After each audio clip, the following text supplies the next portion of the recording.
Hello friends, e learning with Anil sir में आप सभी का स्वागत है। आज हम अपनी नई वीडियो रीजनिंग को लेकर आए हैं। जैसा कि आप सभी जानते हैं कि रीजनिंग जो है सभी प्रतियोगी परीक्षाओं में पूछी जाती है। आपकी हिंदी छूट जाएगी या किसी परीक्षा में गणित छूट जाएगी, परंतु रीजनिंग नहीं छूटती है। इसलिए हमको रीजनिंग पे पकड़ सबसे ज्यादा मजबूत बनानी है।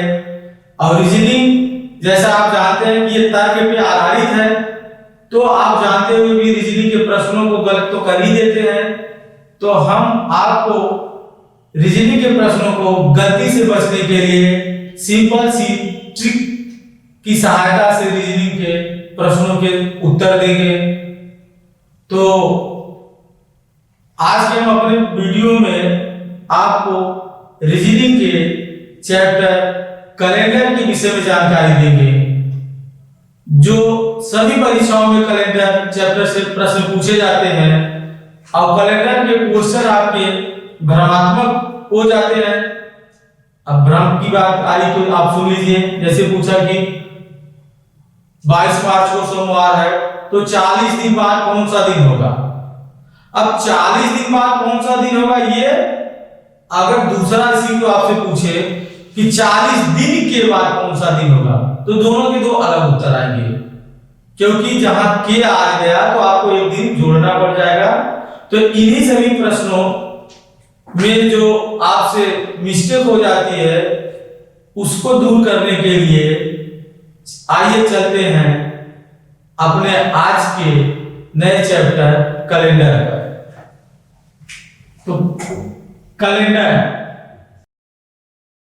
तो कैलेंडर, अब कैलेंडर के विषय में हमको पहले बेसिक जानकारी हो जानी चाहिए। जैसे हम लोग जो कैलेंडर यूज करते हैं वो कौन सा कैलेंडर है? Gregorian calendar. कौन सा है? ग्रेगोरियन। कोई इसी के ग्रेगोरियन कहता है, नाम से कोई बहुत ज्यादा फर्क नहीं पड़ रहा है। तो ग्रेगोरियन कैलेंडर जो हम लोग यूज करते हैं, इसको किसने दिया था? पोप 13वीं। इसमें सहायता किसकी ली थी? वैज्ञानिक रोजर बेकन की सहायता से। वैज्ञानिक रोजर बेकन की सहायता से ग्रेगोरियन कैलेंडर पोप 13वें ने वैज्ञानिक रोजर बेकन की सहायता से दिया था। और ये कब दिया था? सन 1582। तो 1582 में ग्रेगोरियन कैलेंडर आया। धीरे धीरे इसे यूरोप के और अमेरिका के देशों ने अपनाया। तो उसके बाद हमारे यहां भी इसको अपनाया गया। भारत में अपनाया गया। भारत में अपनाया गया। ये 22 मार्च 1957 को, 22 मार्च 1957 को भारत में अपनाया गया। कब? 22 मार्च 1957 को। तो इस कैलेंडर को अपनाने के पहले हमारे यहाँ कौन सा चलता था कैलेंडर? शक संवत। हमारे यहाँ कौन सा चलता था? शक संवत, जो कब प्रारंभ हुआ था? 78वीं ईस्वी में उज्जैनी के क्षत्रप द्वारा। और उसके पहले हमारे यहाँ जो कैलेंडर चलता था वो था विक्रमी संवत, जो ईस्वी पूर्व। शक संवत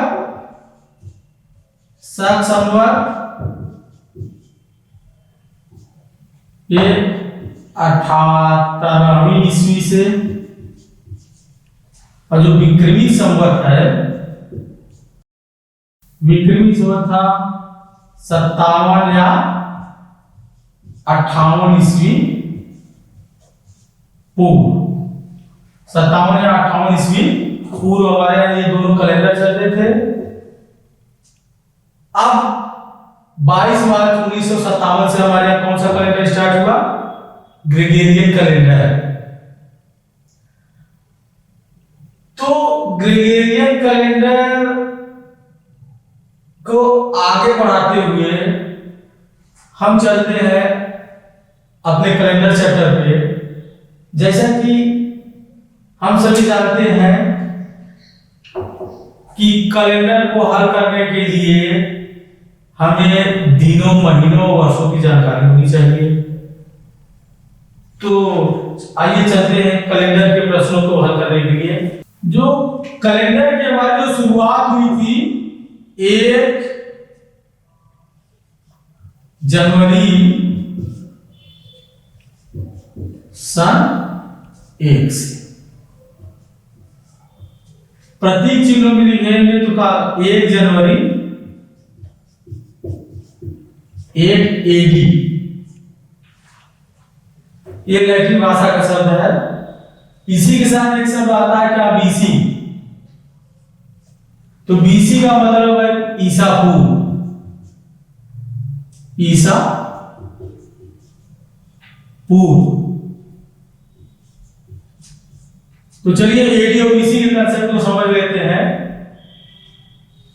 अगर आपके पास है 15 एडी तो इसके बाद क्या आएगा, इसके बाद आएगा 16 एडी। 20 एडी है, इसके बाद क्या आएगा 21 एडी। लेकिन बीसी में इसका उल्टा होता है। बीसी में क्या होता है 15 एडी 15 बीसी। तो 15 बीसी के बाद कौन सा आएगा 14 बीसी। और जो 20 बीसी है तो इसके बाद क्या आएगा 19 बीसी। क्योंकि बीसी क्या है ईसा पूर्व की घटना है और एडी क्या है ईसा के पश्चात की घटना है। हाँ, ये बात यहां छूट रही, एक एडी जो क्या लिया गया है ईसा मसीह के जन्म से लिया गया है। तो ये हुई कैलेंडर के विषय में पूर्व जानकारी। अब हम आते हैं कैलेंडर के अपने प्रश्नों पर। तो कैलेंडर के प्रश्नों में आप देखिए, हमें क्या पता होना चाहिए। सप्ताह में कितने दिन होते हैं 7, सोम, मंगल, बुध, गुरु और शुक्र, शनि और रवि। फिर अगला दिन क्या आ जाएगा सोम। यहां से देखिए, अगर पहला दिन सोमवार हो रहा है तो ठीक 7 दिन बाद 1 2 3 4 5 6 7 दिन बाद क्या आ रहा है सोम। तो इसलिए कैलेंडर के प्रश्नों में 7 का जो है बहुत महत्व है। कैलेंडर के प्रश्नों को हल करने के लिए किसका महत्व है 7 का बहुत महत्व है। तो हम महीनों का विषय भी जानते ही हैं। जैसे जनवरी क्या होगा 31 दिन का, तो जनवरी में विषम दिन कितने हमारे हो जाएंगे 7 दिन के करीब, 7 चौक 28 सारी। तो जनवरी में हमारे कितने दिन हो जाएंगे 3। इसी तरह फरवरी 28 और 29 का होता है तो उसमें 0 या 1 हो गए। मार्च में 3 दिन हो गए, वो सब तो हम जानेंगे ही। लेकिन कैलेंडर में पहले हम ये जान लेते हैं साधारण वर्ष और लीप वर्ष। साधारण वर्ष और लीप वर्ष और शताब्दी लीप वर्ष। तो यहां आइए, ये जो दिनों के विषय में जानेंगे और वर्षों के विषय में। साधारण वर्ष ये 365 दिन। इसकी विशेषता क्या है फरवरी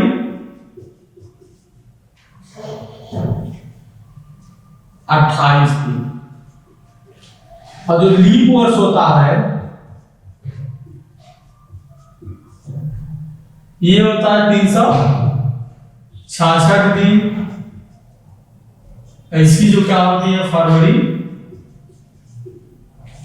29 दिन। और ये होता है शताब्दी लीप वर्ष। तो लीप वर्ष की विशेषता क्या है? 4 से विभाजित, 4 से विभाजित। और जो शताब्दी लीप वर्ष होता है,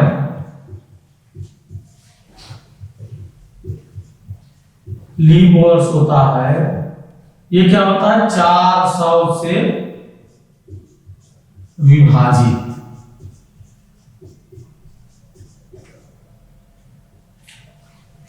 तो शताब्दी लीप वर्ष का कंसेप्ट आसानी से समझ सकते हैं। ये कौन कौन हो सकते हैं? 400, 800, 1200 और 1600, 2000 और 24। ये सभी क्या आएंगे? हमारे शताब्दी लीप वर्ष के लिए आएंगे। तो हम समझते हैं कि अब कैलेंडर के हम प्रश्नों को हमें हल करना चाहिए। तो पहले छोटे प्रश्न से चलते हैं, फिर बड़े की तरफ चलते हैं।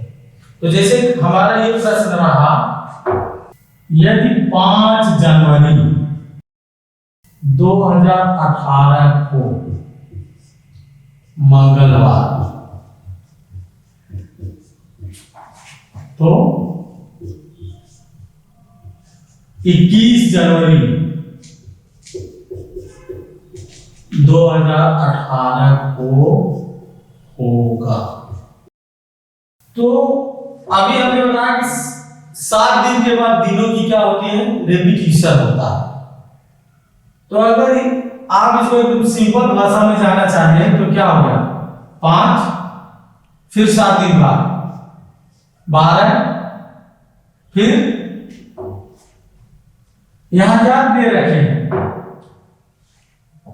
21 जनवरी, तो 12 7 19। ये हमारे कौन से होंगे? मंगलवार, ये होगा मंगलवार, और ये भी हमारा क्या हो जाएगा? मंगलवार। अब दिया क्या? 21 जनवरी, हुआ 20 और 21, ये हुआ हमारा क्या? बुधवार, ये हमारा होगा गुरुवार। ये तो रही हमारे क्या? साधारण तिथि। इस 7 दिन के बाद होता है। यहां देखिए, अगर हम लाइनिंग कर दें 6, 7, 8, 9, 10, 11, 12। दूसरी विधि से हम कैसे इसको हल करेंगे? आप क्या करेंगे? 21 और -5 कर दे और बटा 7 कर दे। 21 में से 5 घटाएंगे तो क्या मिला? 16, और 7 से भाग में देंगे तो क्या बचा शेष? 2 बचा शेष। ये कहते हैं विषम दिन की अवधारणा। क्या होता है? विषम दिन। तो विषम दिन ज्ञात करने के लिए हमको क्या करना पड़ता है? इसका हम लिख दे रहे, विषम दिन ज्ञात करने के लिए दिनों की संख्या में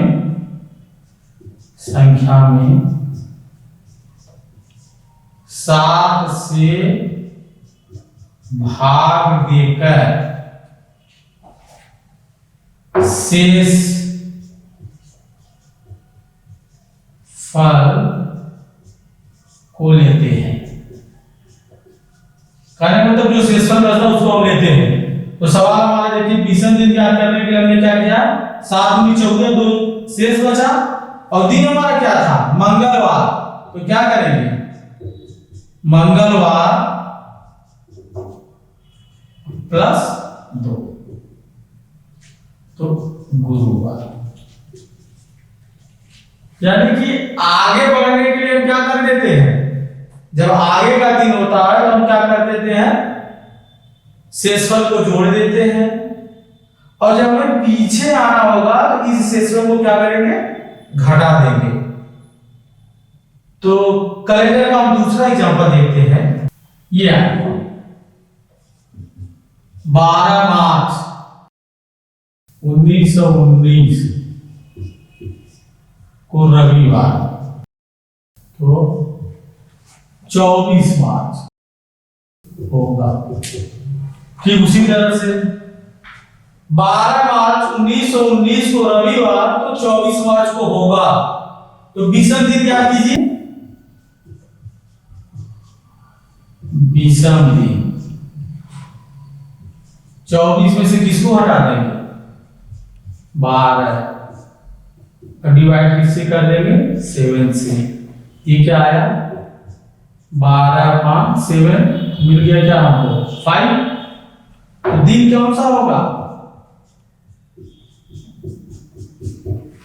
अब देखिए ये रविवार है, रविवार में प्लस आप 5 जोड़ दीजिए,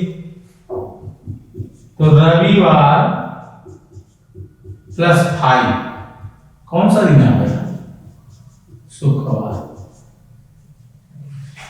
अगर आपको जोड़ने में दिक्कत है तो इसी जो 5 को आप क्या करेंगे, 7 में से घटा दीजिए, तो 7 में से घटाएंगे तो क्या बचेगा 2। तो दूसरी विधि क्या कर देंगे, रविवार 5 को 7 में से घटाएंगे तो क्या आएगा 2 - 2 बराबर शुक्रवार। तो कैलेंडर के ये हमारे छोटे प्रश्न जो एक ही महीना के अंतर्गत है। अब हम चलते हैं कुछ बड़े प्रश्नों की तरफ। तो चलिए बड़े प्रश्नों को देखते हैं। 3 मार्च 2020 को शनिवार, 25 अगस्त 2020 होगा, देखिए को होगा। तो अभी तक आपने छोटे प्रश्नों को देखा था जो एक ही महीना के अंतर्गत थे। अब कुछ बड़े प्रश्न देखिए। तो ये क्या दे रखे हैं हम, 3 मार्च, विषम दिन निकालिए, विषम दिन 2020 हमारा लीप वर्ष है, लेकिन फरवरी आई नहीं है, मार्च से काउंटिंग है, तो हमको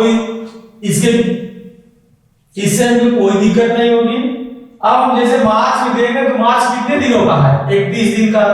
31 दिन का तो ये 3 मार्च है, तो कितना दिन बचा, 28 दिन। और मार्च में जब हम 28 दिन में 7 का भाग लगाएंगे तो क्या मिल गया हमको 0।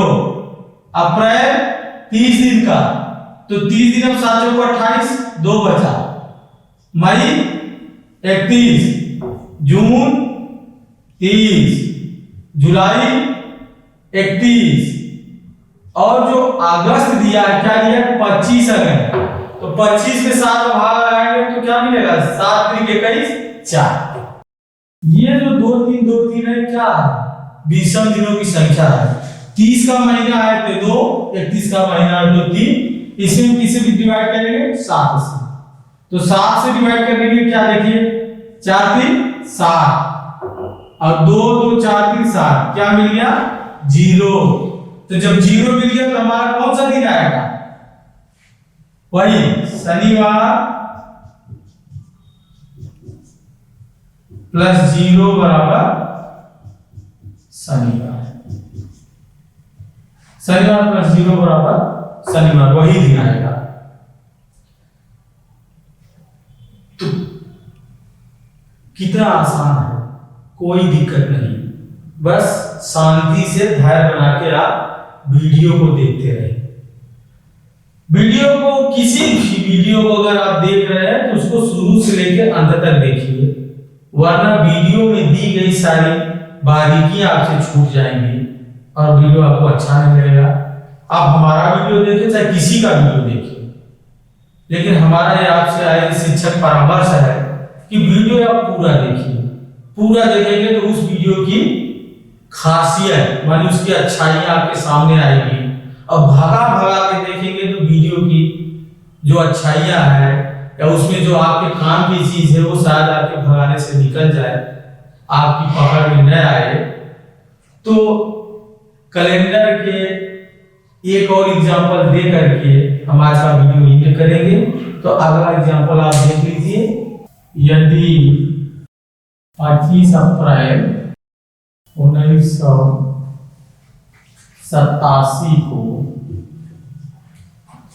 शुक्रवार तो 3 अक्टूबर 1987 को था।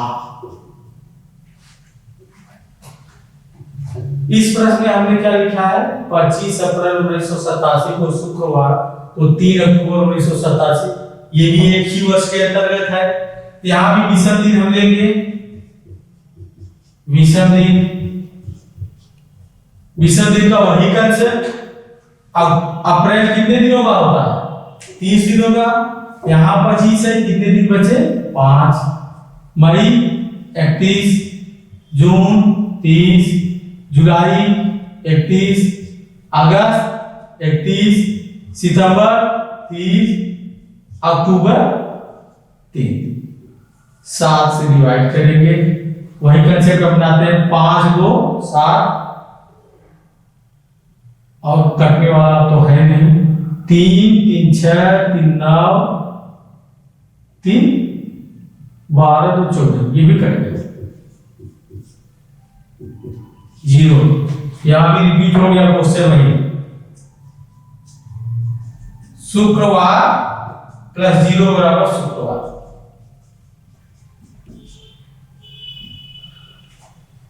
तो ये रहा हमारा आज का कैलेंडर। एक और 2 वीडियो में हम कैलेंडर आपको पूरी तरह से समाप्त कर देंगे, और फिर आप अपनी परीक्षा में कैलेंडर के क्वेश्चन को कतई नहीं गलत करेंगे। तो मित्रों, वीडियो तो जरूर अच्छी लगी होगी। अगर अच्छी लगी हो तो इसको लाइक करना और बेल आइकन को दबाना न भूलें, ताकि जैसे ही हम अपना अगला वीडियो दें इसका नोटिफिकेशन आपके पास तुरंत पहुंचे। तब तक के लिए आप सभी को धन्यवाद।